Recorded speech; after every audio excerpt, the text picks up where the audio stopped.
Au Mali, à présent, les habitants de Tombouctou vivent désormais sous couvre-feu. Il court de 21 h à 6 h du matin. Décision des autorités après l'attaque djihadiste qui a visé l'aéroport et une base militaire. C'était lundi. 2 jours après, donc, on parle d'un calme précaire, mais l'on sent une tension qui règne sur la ville. Serge Daniel, bonjour. Vous suivez l'actualité malienne pour France 24. On nous annonce des opérations de ratissage dans la ville. Les civils s'inquiètent d'éventuelles nouvelles attaques djihadistes.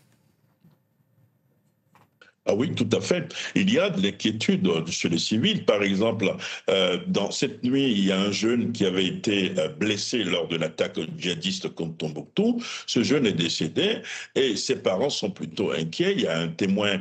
Deux témoignages que nous avons recueillis par téléphone expliquent que les gens se demandent s'il y aura encore une nouvelle attaque djihadiste et que si finalement la sécurité sera effectivement renforcée. On parle du renfort de troupes maliennes sur place, mais pour le moment, les populations n'ont pas encore vu le renfort de ces troupes-là. Donc il y a de l'inquiétude à Tombouctou, mais également au centre, puisque à Boulikessi, où le camp a été attaqué, la localité de Boulikessi qui a été attaquée il y a quelques jours, ce mercredi, d'après nos informations, il y a encore eu des coups de feu dans le camp de Boulikessi. Les populations sont parfaitement inquiètes. Dans le même centre du Mali, par exemple, aujourd'hui, il y a près de 200 civils qui sont otages des groupes armés. Vous avez des localités qui, pour fonctionner, pour que les autochtones puissent vivre en paix, les autochtones sont obligés de négocier, de faire des pactes, de signer des pactes avec les djihadistes, de respecter les lois des djihadistes pour pouvoir survivre. Donc, inquiétude au centre, inquiétude au nord